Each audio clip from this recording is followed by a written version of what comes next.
Get up.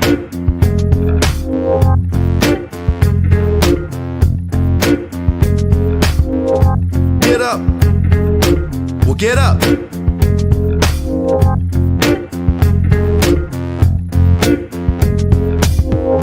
Get up. Well, get up. Get up to the up rock. Get down and shake it when the beat drop. Get up. Well, get up. Get up to the up rock. Get down and shake it when the beat drop. Get up. Well, get up. Get up to the up rock. Get down and shake it when the beat drop. Get up. Well, get up. Come on, kick the funk. Rock to the rhythm, go. I said rock to the rhythm, you don't stop. Cause ghetto funk has got to beat the show shot. I said rock to the rhythm, you don't stop. So who the squad that'll make the house drop? Ghetto funk with the rhythm, you don't stop. Cause the squad has got to beat the show shot. I said rock to the rhythm, you don't stop. So who the squad that'll make the house drop? Ghetto.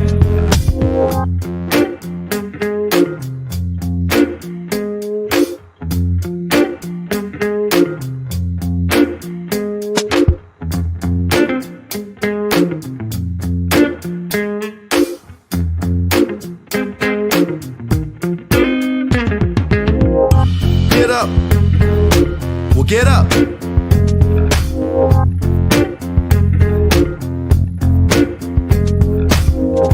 Get up. Well, get up.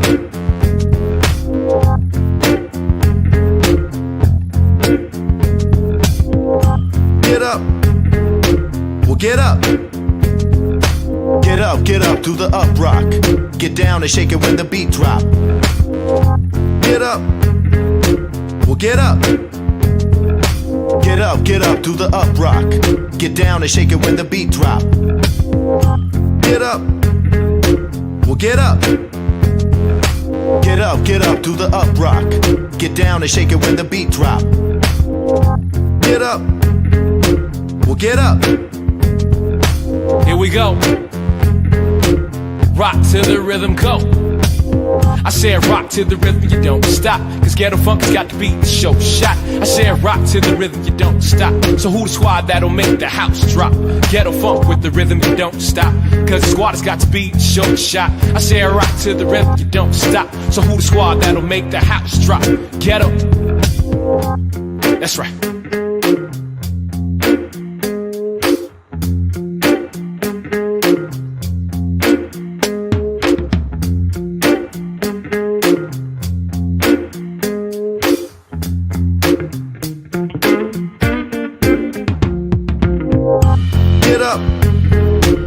Get up. Get up to the up rock. Get down and shake it when the beat drop. Get up. It's like that, y'all. Get up to the up rock. Get down and shake it when the beat drop. Get up. Well, get up. Get up to the up rock. Get down and shake it when the beat drop. Get up. Come on. Get up to the up rock. Get down and shake it when the beat drop. Get up. Well, get up. Get up to the up rock. Get down and shake it when the beat drop. Get up. Well, get up. Get up to the up rock. Get down and shake it when the beat drop. Get up. Get up. Get up. Get up. Get up.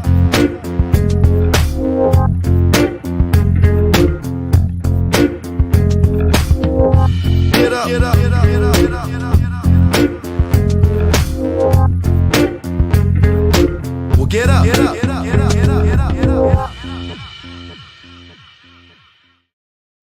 Get up, everybody.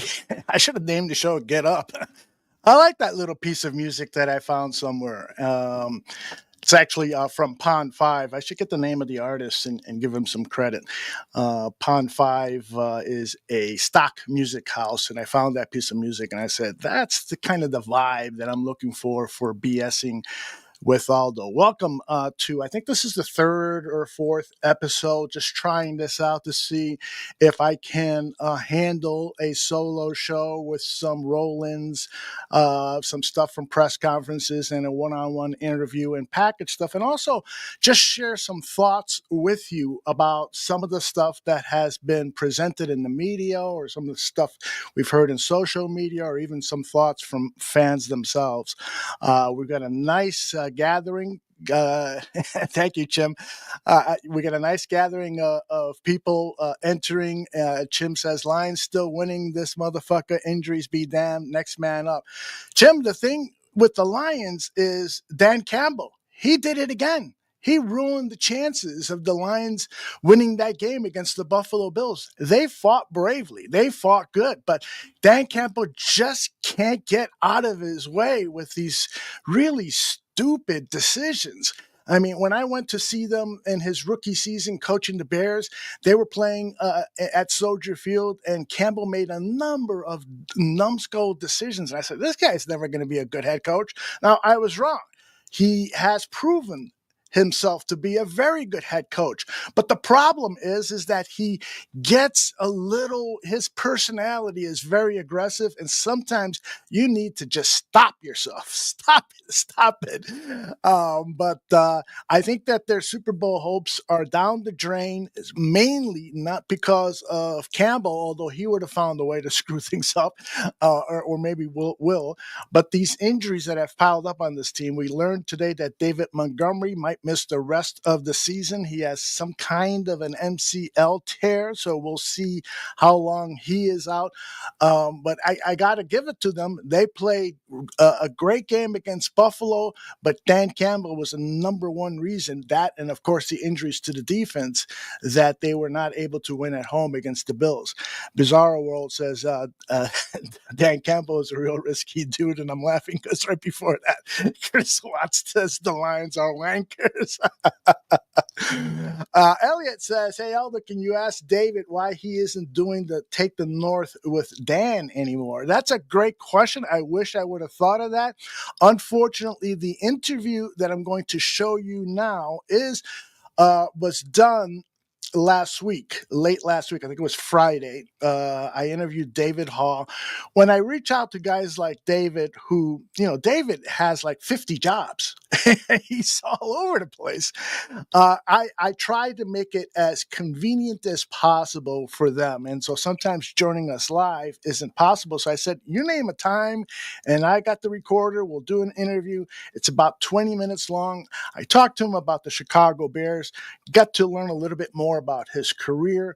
And then I finished the interview talking a little bit about, the sports media landscape, because I'm an old fart. I am 66 years old. And as I say in the interview, I grew up with the old type media. And yes, it has not changed with the times, or at least not fast enough with the times.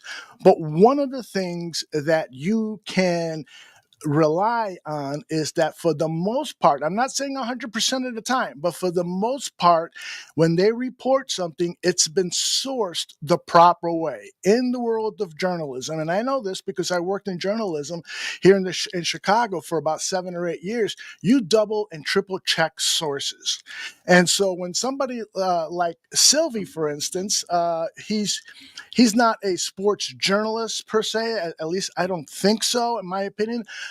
He's more of a radio personality. So when he says that he's heard from someone close to the situation that Poles is not happy with reporting to Warren, but he only has one source, who knows if that person is correct? That's why you get multiple sources. So I talked to David a little bit about that, not particularly about the ESPN thing, but just in general, and that's towards the end. So it's about 20 minutes. Let me play it. Again, thank you everyone who is joining us live. And if you don't want to hear the David Haugh interview, I totally understand. It'll be over in 20 minutes, and I'll be back to talk about a few more things. But I also, at around 2 p.m. or 2:15 or so, I will post just a David Haugh interview on our Barroom Network site for those of you who don't want to hear me talk, just want to hear David. Fair enough. I totally get it. So without further ado, let me play for you the David Haugh interview, and then I'll be back with a lot more. Okay, as promised, David Haugh is with us. He wrote for the Chicago Tribune for 17 years, and his In the Wake of the News column was a column I never missed. He then joined The Score in 2018, where he now co-hosts a very popular Mully and Haugh show, and he, as of September 30th, has started working over at CHSN. David, I want to start there. Tell us about the new network, what it's about, and what your role is in developing that network. Well, thanks for having me. First of all, I really appreciate the chance to talk and about everything. This summer, I was basically doing the thing at The Score with the Mully and Haugh show, and news of this network kind of launched, and they reached out to me about see if I would be interested in doing some variation of a talk show and a Bears show. I had worked part-time for NBC Sports Chicago, where we did Football Night in Chicago. I had a long relationship with NBC Sports Chicago in a variety of different roles, going back to Chicago Tribune Live a long time ago when it was CSN Sportsnet. So the people launching the new network, Jason Coyle, Brooks Boyer, Mike McCarthy was involved. They reached out to me, guys who I had known along the way, and came with a very, attractive opportunity. It's exciting to be part of something that's launching, kind of a startup, even though there's a lot of carryover from NBC Sports Chicago. They didn't know at first what exactly role I would play.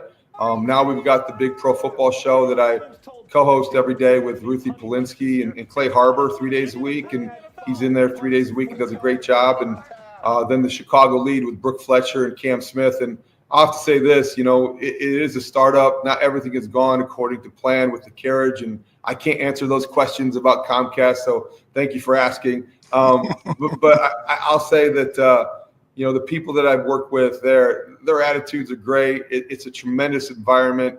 I'm really fortunate to be surrounded by people that are really easy to work with, and I really enjoy that part of the job. My radio gig is still so much fun and rewarding, but once I take a nap and work out in the middle of the day, I look forward to going to the TV thing at night. Yeah, I was going to mention, when do you find time to sleep? So naps are a good thing. I actually, I don't get the show and the network here at home because I've got Comcast, but I was actually at a bar restaurant recently and it was playing there. And so I told my wife, I need to check some of this out. And I went over to the bar and it was a great episode. I'm sorry that I'm not getting it at home. I hope that's all worked out soon so it becomes easily available to all Chicago sports consumers. All right, I think that's the challenge right now. It is a challenge. I mean, it's a very tough media landscape, and I want to ask you some more questions about the media, but let's quickly turn our attention to the Chicago Bears right now. That press conference with Ryan Poles and Kevin Warren, I thought was an utter disaster. The fact that Kevin Warren elbowed his way to the start of that and started talking about I am still proud to lead this franchise. I expected days like this, made it seem like he thought of Ryan Poles as the assistant general manager, and he was now president, executive vice president, and GM. Did you get that same impression? Well, I definitely got the impression that there was no doubt about who was in charge. I think that Kevin Warren was brought to the Bears to be the chief executive and really have everybody report to him, and that was a change in Ryan Poles' hierarchy. I don't think it was one necessarily that Ryan Poles welcomed, but he's adjusted to. There's a definite mentorship going on with Kevin Warren and his pupil, Ryan Poles. So I know that Kevin Warren rubs many people the wrong way. Here's what he has in terms of an opportunity still. He can change a lot of people's minds. He has two projects that are now massive in the future of the Chicago Bears. One, the stadium project that he was brought to the Bears and Hallis Hall to fix and to direct. And two, the coaching search that he has maybe, I don't want to say hijacked, but certainly taken over. And I think that when you look at what's ahead of him, he can still do a very adequate, if not exceptional job at making the right decision with the stadium project and hiring the right football coach. Now, as he does that, is he going to turn some people off with his style? Absolutely, because this is Chicago and people are going to have strong opinions and people love the Bears. But I do think that, as you describe it, you're not alone, and I'm aware of that. But I do think that, I don't want to review the movie midway through it. I think that if this ends up with the right coach, the process can sometimes be clunky. The Bears lead the league in clumsy. And I think that you have to wait and see who the final pick is and how the project with the stadium finishes up. So I'm not going to dispute your characterization of it because you definitely weren't on an island there. But I do think that over time, Kevin Warren has an opportunity to do things the right way. Now, General Manager Ryan Poles does have in his contract that he hires and fires coaches.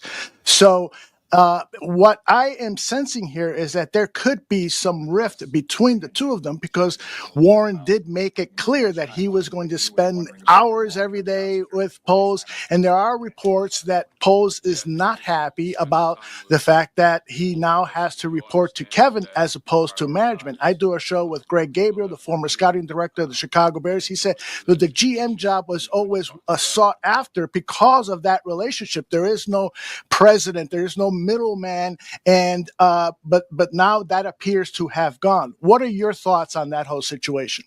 Well, I know where you're coming from, and I respect everybody's quest to find that little rift between executives because it's always great drama and there's tremendous stories. And I've written my share and certainly talked about enough of them. But I'd say this: Ryan Poles is a general manager that has presided over a football team that's gone 14-33. During his tenure. You could make the argument that he's probably lucky to still have a job. So if that job involves reporting to a team president rather than a team owner, then get used to it and do the best job that you can, because you really have lost the right to complain somewhere between the 32nd and the 33rd loss. You aren't in a position where I think you have a ton of strength because you've put together football teams that have had multiple losing streaks, in consecutive years. And so I think he's done a pretty good overall job. I think there have been some hits and misses like any general manager, but now is not the time to have him, have this sort of turf war. Now is the time where he needs to figure out what's gone wrong and how to fix it. Very well said. When Thomas Brown held his press conferences as offensive coordinator and then as head coach prior to the San Francisco 49ers game, I fell in love with his command of the room, how he spoke, his football phrases that it seemed like they were his very own. Competitive greatness is being at your best when your best is required. Unfortunately, the results Sunday didn't spell out, this is your obvious candidate for head coach. Do you think that he still has a chance to prove, or do you that he should be head coach, or do you think that perhaps that ship is quickly sailing away? I think it's an uphill climb. It's unfortunate for Thomas Brown, but he's been put in a very difficult situation. People make a lot of the fact that he was promoted 3 times, I think, in 19 days, but I don't know any of us that would have said, no, don't do this. It's going too fast. All of us probably would have said, give me more, give me more, give me more. And I respect that about him because he is an impressive football coach. And I do think he will be an NFL head coach one day. I don't think this is the ideal situation for somebody to prove themselves as a head coaching candidate. He's put in a very difficult position. He's made the best of it. I don't think that Sunday in San Francisco was his best effort as a head coach, and certainly not the best effort by a team trying to prove that they wanted to win for him or win for their coaching staff. That was as bad of an effort as the Bears have turned in all season long. So Thomas Brown, I agree with you. His press conferences were the kind of thing that you want to see in a market like Chicago, and also the kind of behavior you want to see a head coach exhibit, because they were passionate, they were authentic, and really they were eloquent. So you want your head coach to be all of those things. I just don't think it's a great situation right now for his team his time. I think that time will come, but he's a young man relatively in the coaching, profession. So I think that he'll just have to wait a little bit longer. I've been listening to pundits talk about who could potentially or should potentially be the next head coach of the Chicago Bears. And one person, a former scout for, and I'm forgetting his name right now, brain cramp, but he said that this team needs a culture change. And I agree with that, given that there's been so much losing and that the players appear to be fed up with losing. We all know the stories that have happened in locker room tirades, but we're also seeing it on the field now that this is a team that's not confident, that they're expecting the worst. What do you think of the idea of I hate to say it, but a Mike Ditka type coach to come in and kick ass and turn this culture around? Well, whether it's, Mike Ditka or Mike Tomlin, I think you have a wide range of examples where you're talking about essentially the same thing. Somebody with a strong personality who doesn't necessarily have an expertise on either side of the football. And I would think that that'd be the direction I would lean for a franchise that had success going that direction at one point in time, a very long time ago, but also is at the point in time where you have a locker room full of guys that probably need that approach as much as anything. I respect the fact that there will be those that argue, I think logically that an offensive-minded head coach and an offensive play caller would make sense given the fact that you have a franchise quarterback at long last.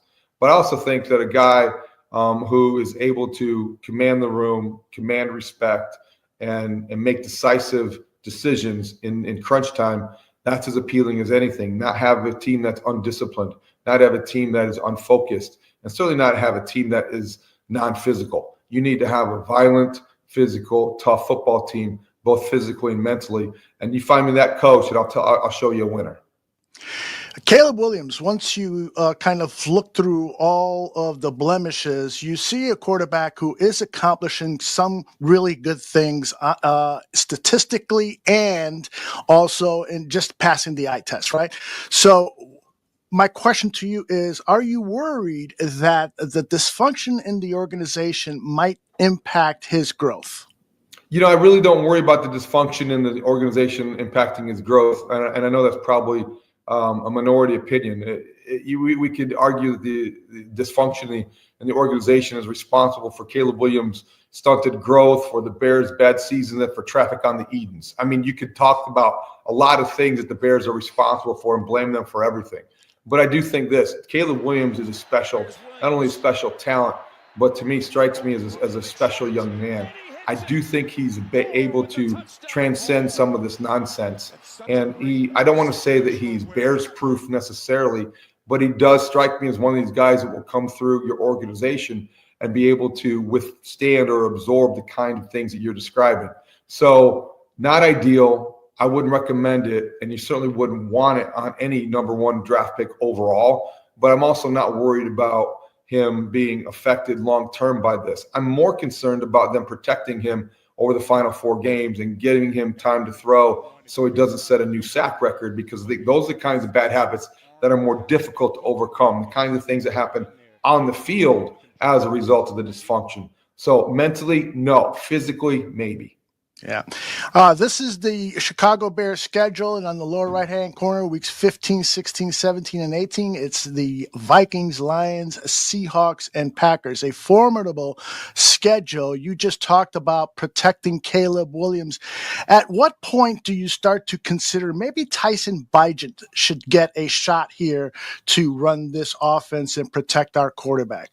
Yeah, I'm not one of those guys. I'm not one of those guys that believes in getting out the bubble wrap and putting your quarterbacks or your prized possessions in there. I understand that because that's part of the nature of the conversation about pro sports these days. And I totally get wanting to protect your assets.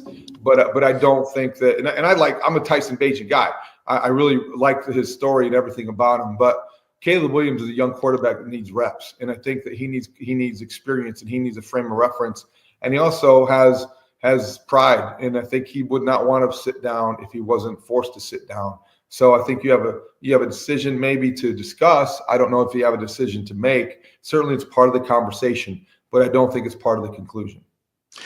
Getting back to Ryan Poles momentarily, we've had debates here on throughout the Barroom Network and our various shows that Ryan Poles made a mistake building the team outside in instead of inside out. You know, I grew up being a Bears fan when Jim Finks started the draft and was building at the trenches. And so I've always felt like that was the way to build a winning team. What is your philosophy? You played defensive back in college, and so what is your philosophy? Do you take best player available, even though the best player might be someone in defensive backfield, as opposed to a comparable, or in your scoring evaluation of the player, maybe perhaps he's a little lower because for whatever reason? People probably would call me over the years maybe a football traditionalist, or somebody that is a little bit more of a throwback conventional football guy, because I do believe that you can still win with, a good defense, a strong running game, and ball protection. I think those are my football sensibilities. For whatever reason, I do think that Ryan Poles, for a lot of reasons that are understandable. I mean, you draft a wide receiver to pair with your quarterback, and you can look at the Bengals, and they did it, and all those kinds of things. I also am surprised that he did it that way because of his background and past. So he played college football too, and he was an offensive lineman. So I don't know if we favor what we played or however we justify our decisions, but I think Ryan Poles made the wrong one, because I do think you start from the ball and you move on out, and the Bears are going to have to take that approach as a result of not having taken that approach now, because they have no other choice. They need to rebuild the offensive line. They need to rebuild the defensive line. And I think when they do that, we'll see where they are skill-wise.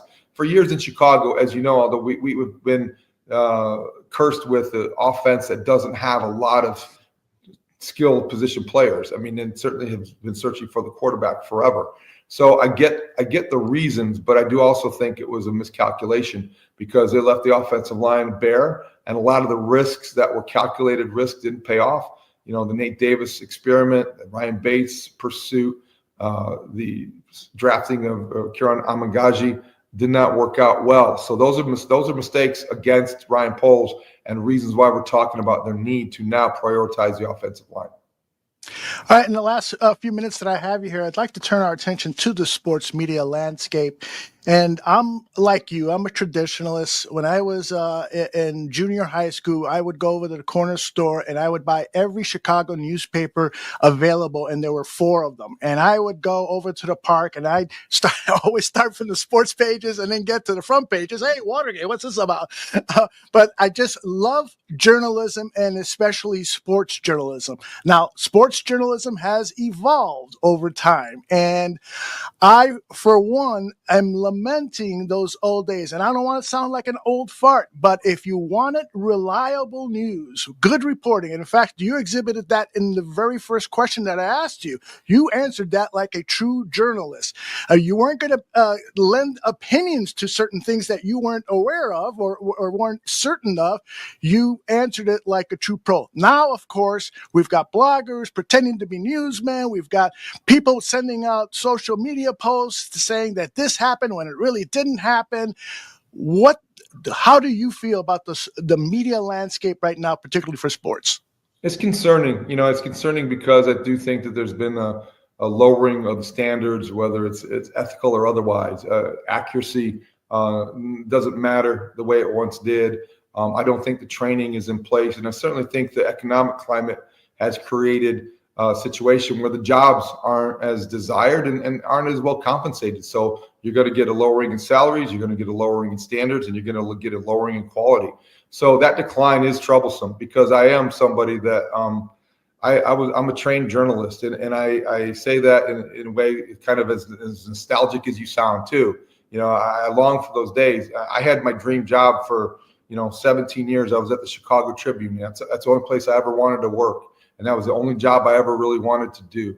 And I miss those days every single day.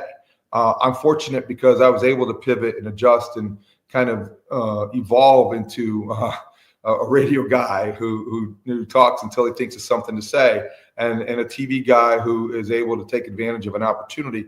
But I miss the good old days. I do. And I think that I'm a reporter who was lucky enough to become a columnist, who was lucky enough to become somebody who was on different mediums. But I also think I understand what's going on here. Newspapers, the business model is dead, and it's an industry that is dying. And I respect every friend I still have in the industry because of their ability to try to stick it out. But it's a hard grind of a job because people don't respect that medium as much as they used to. And certainly, I do think that's where you get the truest, reporting. You're going to see a lot of stuff come out, and you already have, about the decline of the Bears, the demise of the Bears. The Athletic does a terrific job. Our guys at the Tribune, Brad Biggs, Dan Wiederer, and Colin Kane, they do a terrific job. The Sun-Times guys I respect. You do have people still fighting a good fight, covering the Bears and covering sports media, or covering sports in the media. But I'm with you.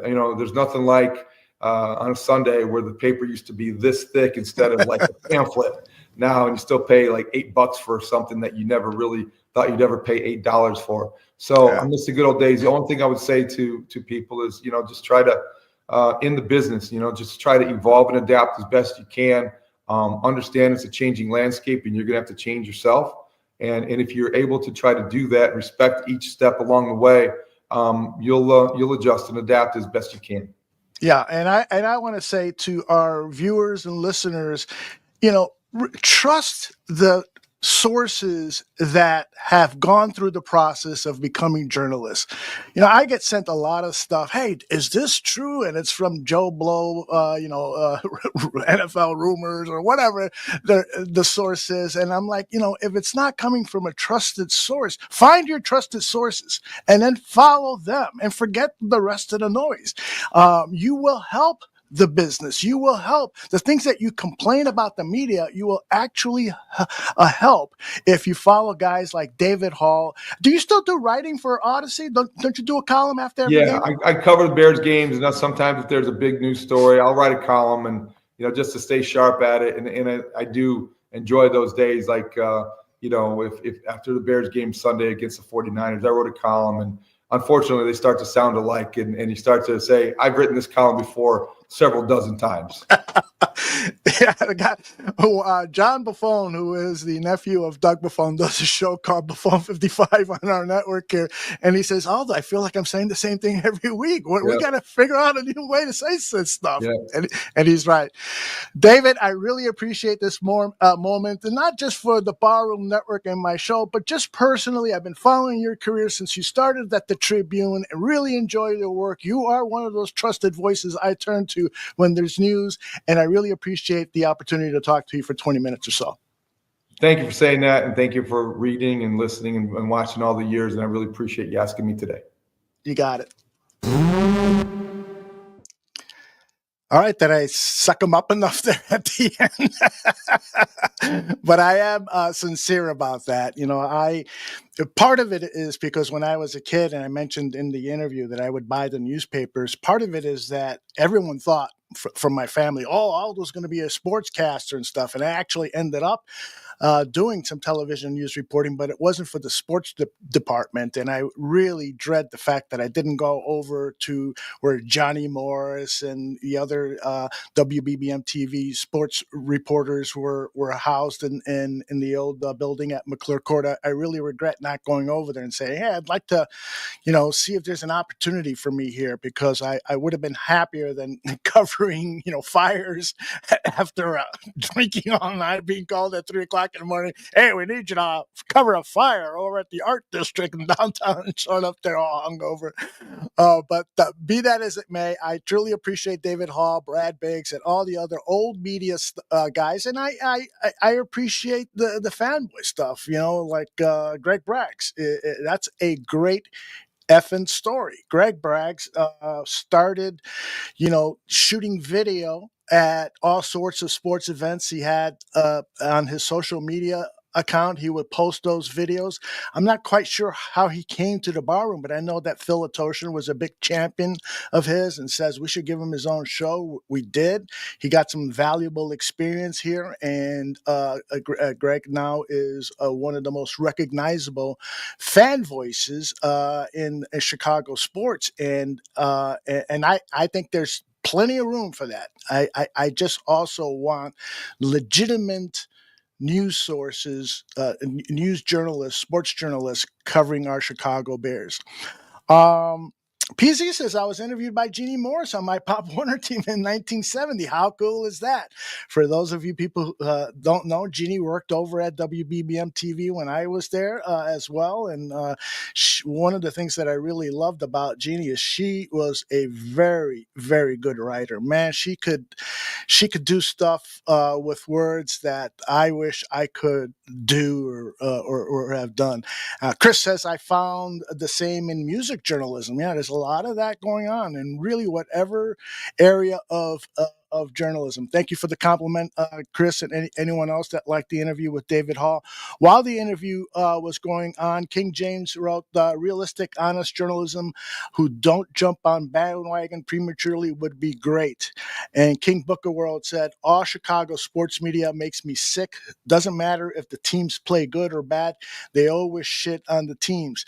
Here's the thing about that, King. Well, first of all, there aren't a lot of teams that are playing good right now. So, but the thing is that it's the media's job. It's sports journalists' job to be adversarial. It's to ask the tough questions. And I'm not going to argue with you that sometimes, some of those journalists paint things maybe a little darker than they appear to really be, and sometimes shade into offering more opinions than actually reporting. I agree with you on that, but the number one priority is to challenge the people in power. And so that is George McCaskey, that's Kevin Warren, that's Ryan Poles, that's the head coaching staff. Challenge them. Why aren't you winning? What is going on with this offense? How come they can't score any points in the first half or first quarter? On and on. It's to ask those tough questions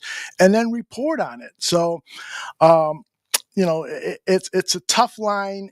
I, for one, appreciate it. And I think, once you start to think about it a little bit, those journalists are asking the same questions that we are asking. It sometimes hurts when somebody else is asking the questions. And I've said this for many years. I don't want anybody to criticize the Bears unless it's me. Can I be the spokesperson for all critics? Pepe says, people blame the media for the negativity, but this team only provides negativity on the field. Yeah, I interviewed Dan Wiederer once, and that's what he said. Hey, I'd be happy to report good, positive stuff. Where is it? So, speaking of Dan Wiederer, let me see. What did I have scheduled next? Actually, I'm going to save that. I'm going to talk about Ryan Poles.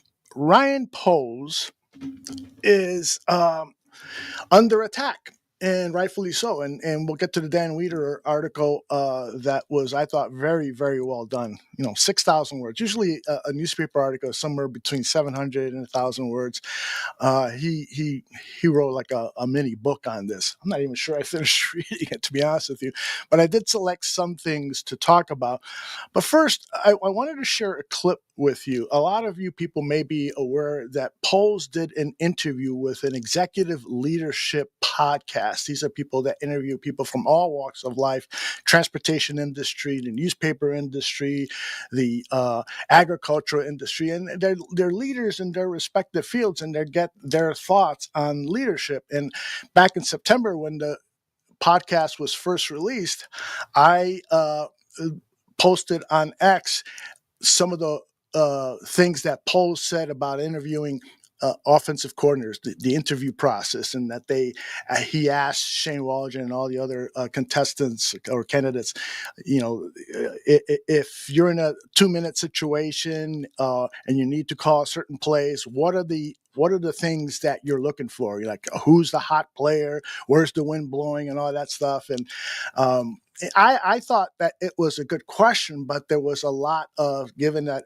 he hired Shane Waldron, I don't think that the interview went very well. If Shane was able to convince him that he was the offensive coordinator based on that question, then you might want to rethink that. But I went back to that interview again to see if Poles said anything about Kevin Warren. Warren, because as Mark Silverman reported on ESPN, there could be a rift going on now between Warren and Pose, or actually more between Pose and Warren, that he's not happy reporting to Warren, as we talked about with David Haugh just a few minutes ago.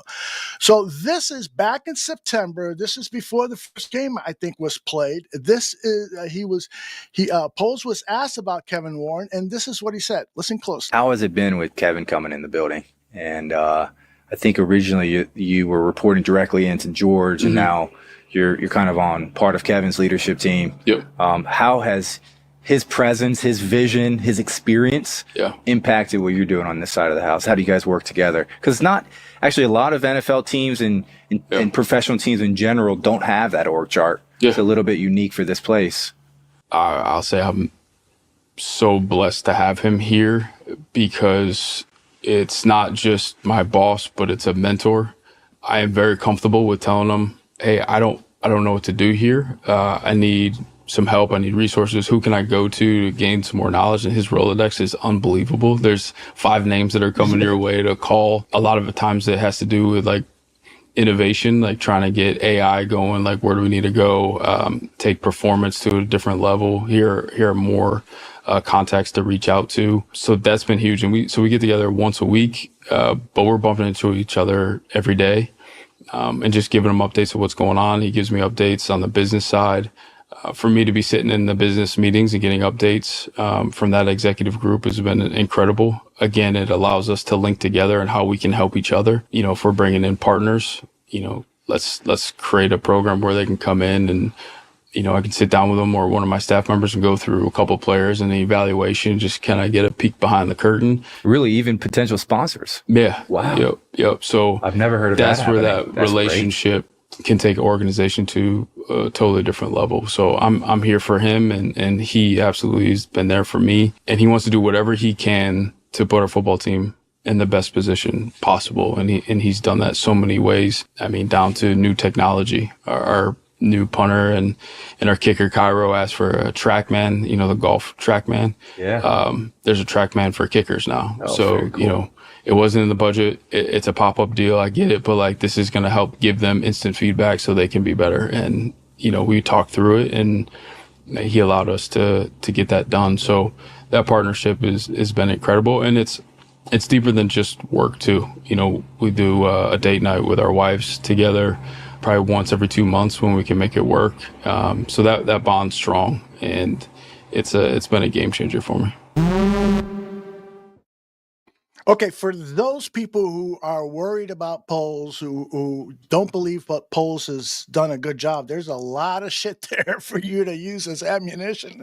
You know, like you're meeting with sponsors. Why the fuck are you doing that? Why aren't you spending time working on the offensive line? And for those who like Poles, there's a lot of good stuff there too. You know, a lot of the kind of executive leadership things are important. Even going out to dinner is an important thing with your boss.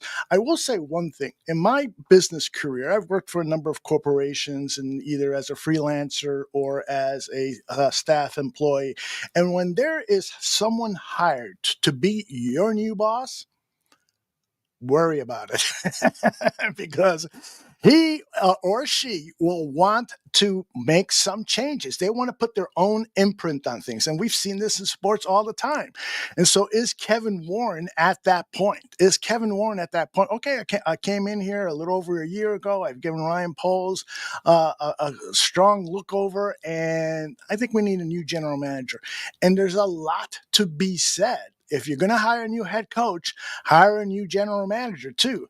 In fact, if Poles is going to be fired, then I hope Warren does it quickly and then starts looking for the general manager first, and then allows the general manager to bring in a new head coach.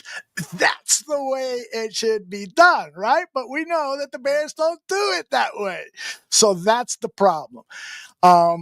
And for what it's worth, this is Caleb Williams, our star quarterback, soon to be star quarterback, talking about Ryan Poles and how he feels about it. The amount that he cares about us, Chicago Bears, and wanting to win.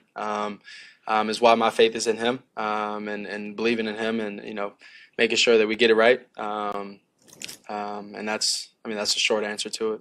I guess from a strategic standpoint as well, because most of what you listed is that he's a good person and a good person to work with. What about from a personnel and planning standpoint? Yeah, I can't speak on personnel and planning because I'm not in there. I'm not in there, asking them questions about who, what. I'm not in there, discussing further plans and things like that with him. Like I said before, it's not my job. But from my perspective, and the player and being here now for a good little minute, you see how much he cares about the right things. I think he's so far done a good job. He's gotten people here like Keenan. He's gotten people here like Rome, myself, a bunch of other. I keep naming Jalen Johnson. Jalen was already here, but a couple other Dre Swift.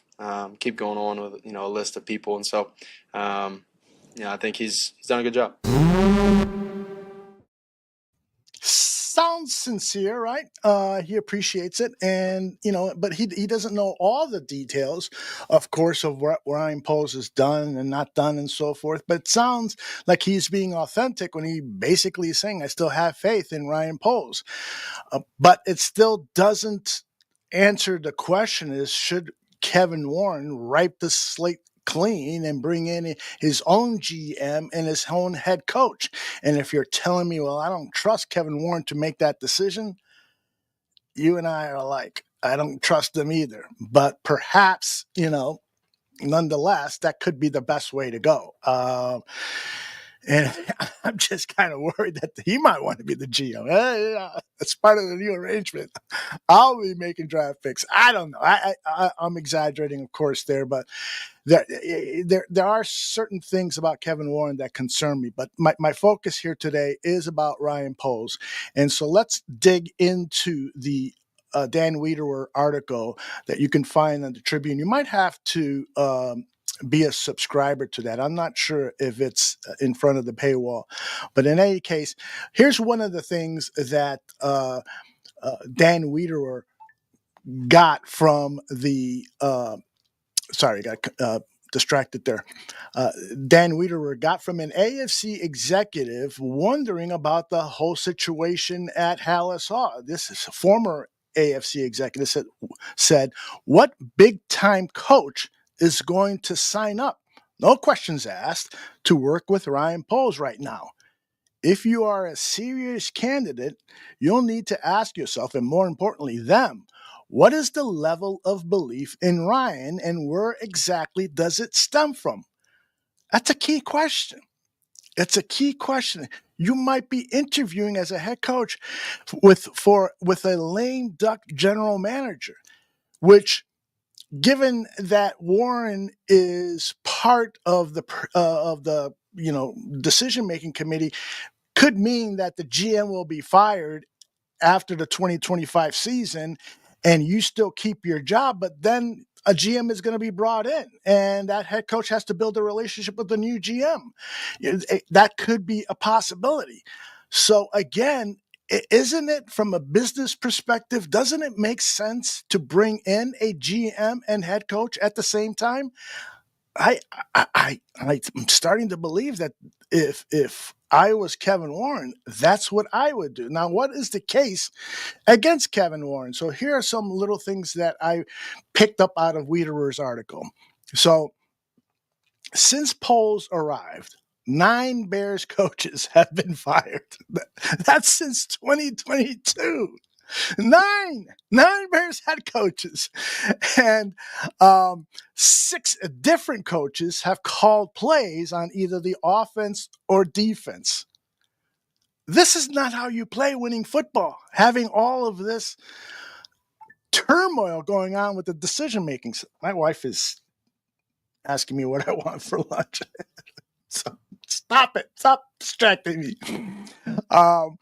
Going into the 2025 season, only Darnell Wright has a lock to be a starter on the offensive line. So he's going into his the 2025 season, which will be his 3rd season as general manager, could be facing 4 new starters on the offensive line because he has not done an adequate job of finding true starters at the offensive line. He has not given that the attention that it deserves.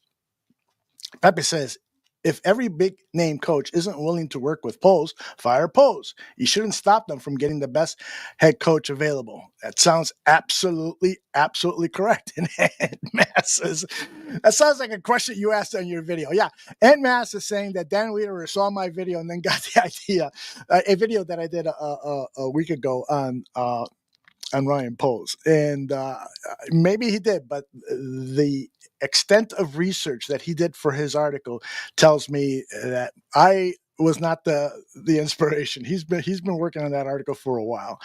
And so on that article, he's just bringing up so many excellent points, let's see if I got this one other thing that I wanted to share. Did I download it? I did not. Oh, let me see if I can do that now.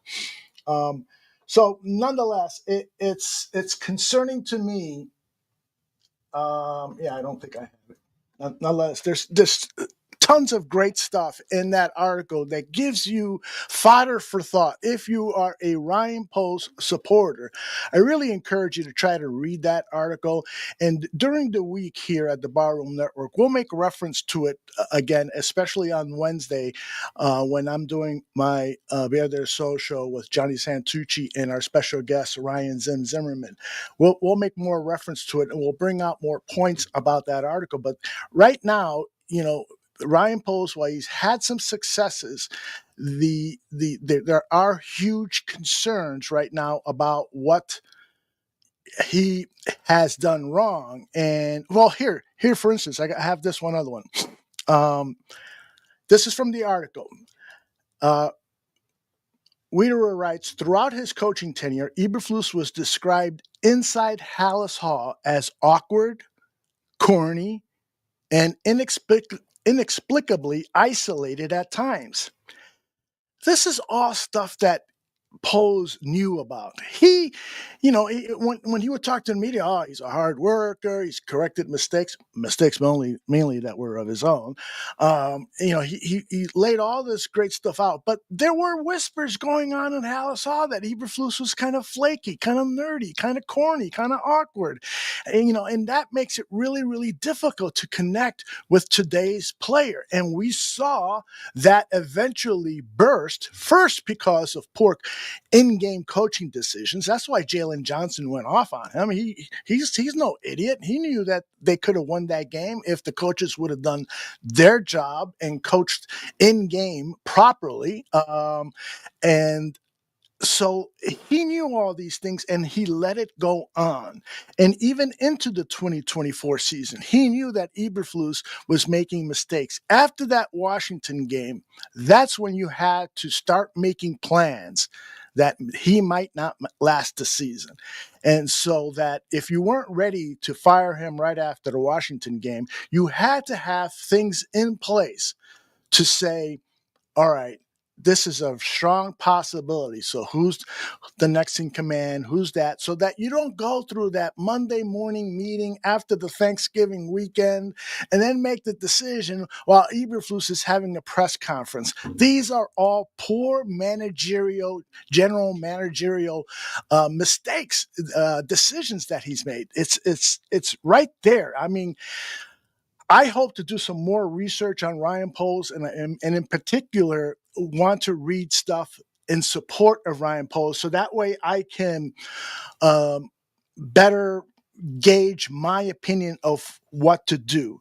But I agree with Tom Thump.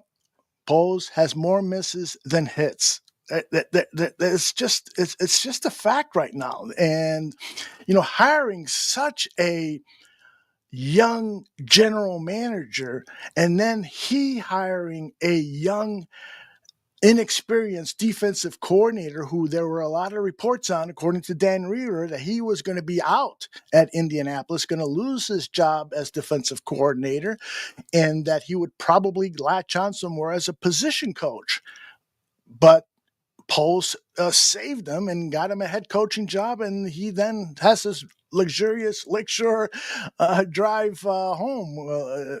So And then there's also something in Wiederer's report that perhaps Poles, because he was a young general manager, wanted to hire someone who didn't have head coaching experience and wasn't going to be challenging him on player personnel decisions. In other words, creating an environment around him where he had a lot of yes men.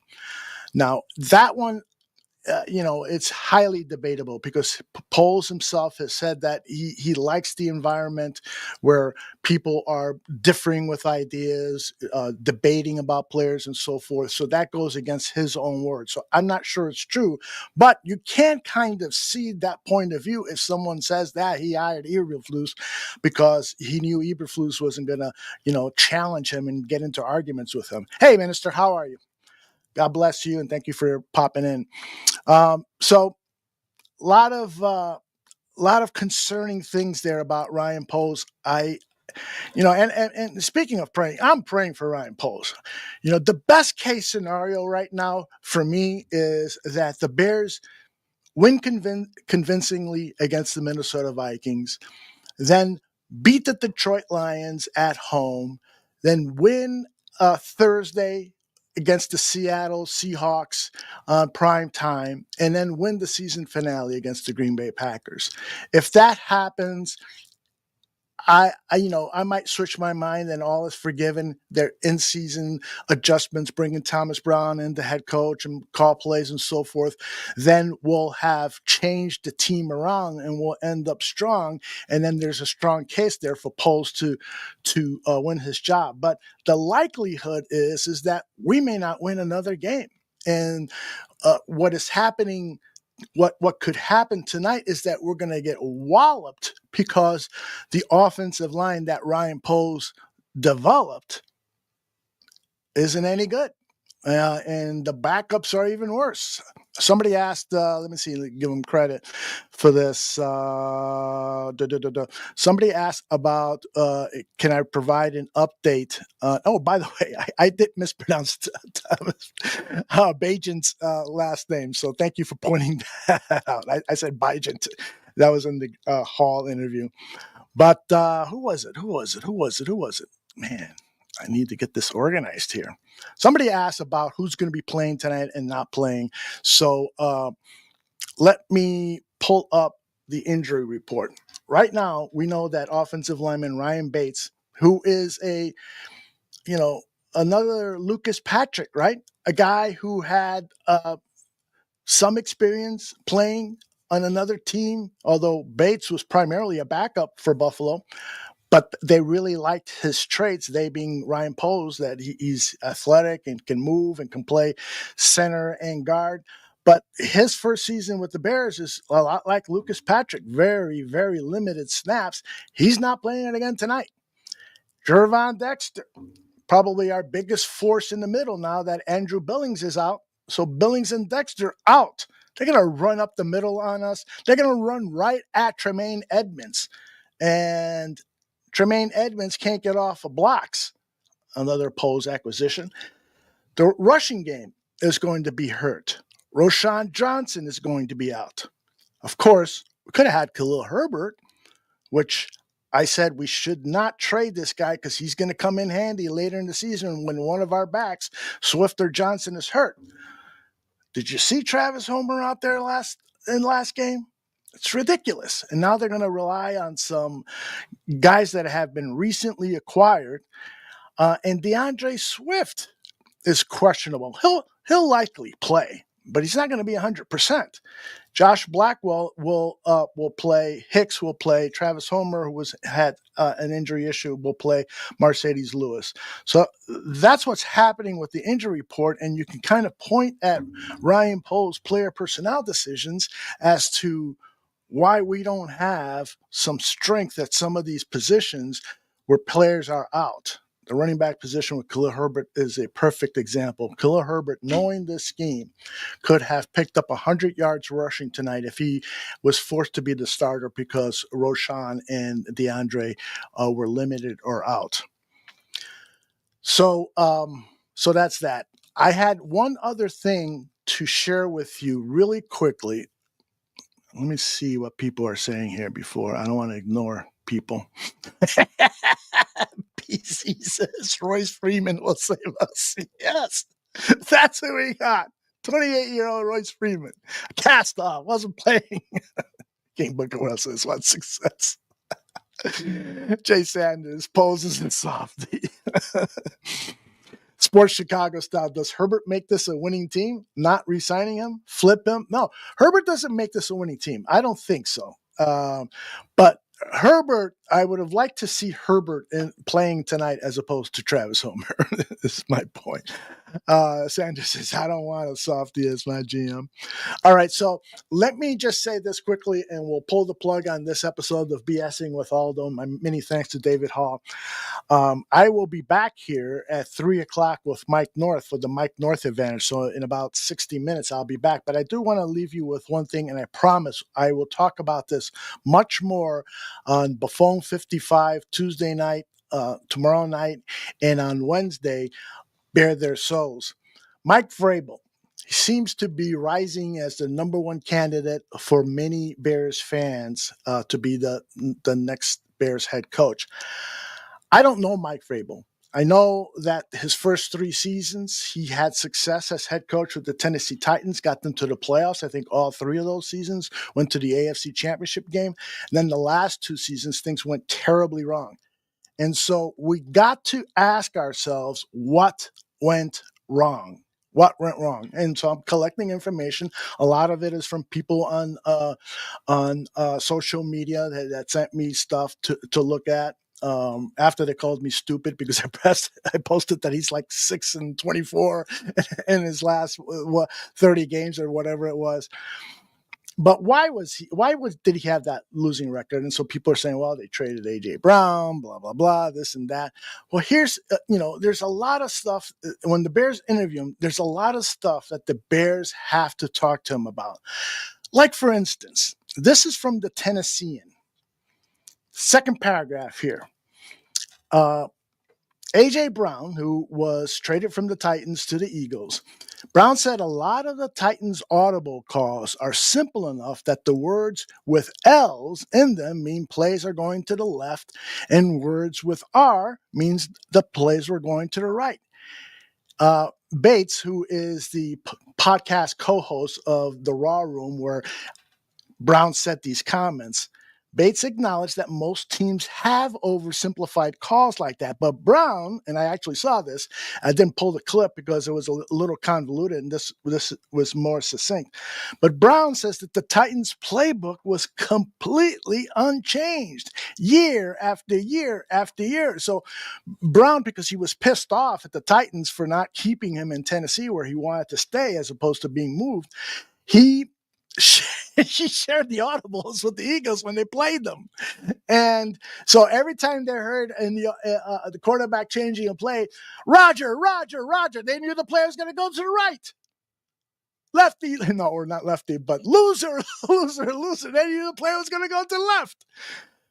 Why is Mike Vrabel? See, the thing with Mike Vrabel, he can come in and kick ass and turn the culture around, but he's not an innovator. Is Ben Johnson an innovator? I don't know.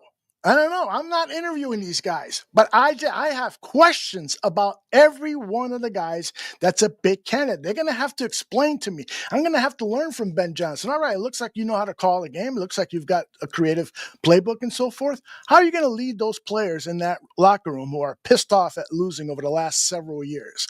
Jalen Johnson has been here since we drafted him. He went off on our previous head coach. How are you going to deal with him? Show me that you are, and I'm going to phrase it this way, but show me that you're a leader of men. Those are all questions you have to ask. You got to ask Vrabel, is it true about the audibles? L was for left and R was for right. It's like, why didn't you change the audibles? You got to ask him all about that. Who are you going to bring in as an offensive coordinator? He had Matt LaFleur, who's now the head coach of the Packers. He had him for one season, and then LaFleur moved on. Well, are you going to find me another guy like that? And if so, who is it?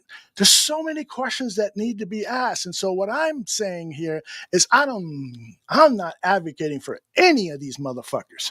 What I'm advocating for is questions, really smart questions that are going to help whoever's going to make this decision on the next head coach, going to help you make an informed decision, the best decision that you can make, because you've asked all the right questions of the candidates and of people who know the candidates. That's the key. That's the key. And so can Ryan Poles ask these type of questions? I don't know. Kevin Warren can't, because he doesn't know football like a football person. Ryan Poles has exhibited a tendency of hiring wrong coaches. Said it before. Dan Wiederer wrote about it. How many coaches? 6 coaches calling offensive and defensive plays. We got to ask the right questions of these guys. So if you want Vrabel to come in here, explain to me why his audible system for his offense is so simplistic that it contributed to his losing record over his last season and a half as head coach of the Tennessee Titans. So that's all I want to say. I'm not going to advocate for a head coach. I just want to know that we're doing the right thing. And the right thing for us, I think all of us fans should stop saying, I want this guy for head coach, and start talking about, here's what I would ask Vrabel. Here's what I would ask Ben Johnson. Here's what I would ask Liam Cohen. Here's what I would ask any other candidate. Get to the bottom of what their flaws are and trying to find out why those flaws existed. Flex says Vrabel is a good NFL coach that had a terrible quarterback and a GM that didn't hire him. How are the Titans after he left? Asked that question. Well, there is certainly a lot to be said regarding Vrabel and the poor player personnel decisions that the general manager made. There's no doubt about that. And so you got to ask, those questions. Who is responsible for bringing this person in? Who is responsible for letting this player go away? Didn't you tell A.J. Brown that you wanted him and that while he was head coach, he would never be traded? And then he was traded? Well, tell me about that. You got to dig into this research, these interviews with these potential head coaches. The first one should be 2 hours, and the second one should be 4, 5, 6 hours, whatever it takes to get the answers that you really need to make an informed decision. Spags over at the Kansas City Chiefs, I saw his name mentioned several times.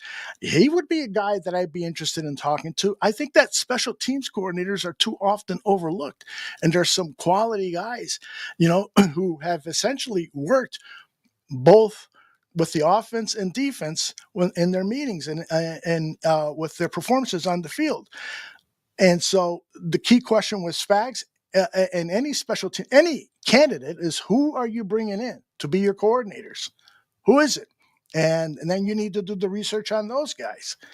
So it's a big time decision. Kevin Warren at the press conference said this could be a decision that's going to impact the team for the next 10 to 15 years. He's right. He's right about that. There's no doubt about that. If we fuck this up, excuse me for my language, I know some people may be listening at work and stuff, but if we screw this up, then Caleb Williams could be another one of those long lists of Bears quarterbacks who has been unfairly developed, poorly developed, and we're going to waste his talents. Some people want to see Tyson Bagent come in and play.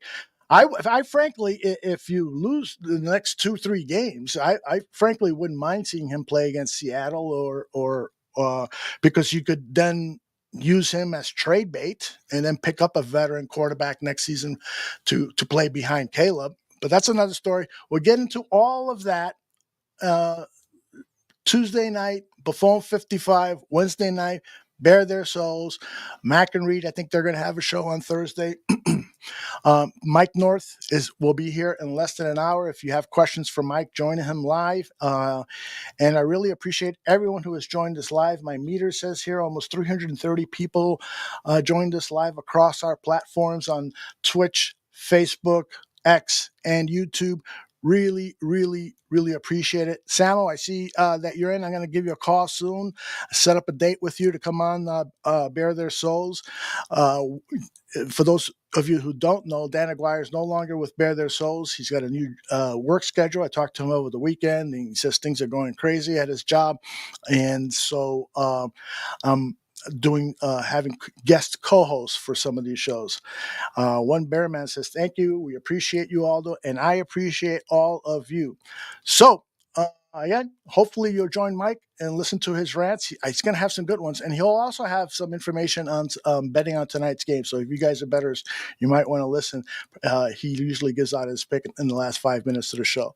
So hopefully I'll see you in an hour, and if not, hopefully I'll see you on Buffon 55 Tuesday night or Bare Their Souls Wednesday. Take care, everybody.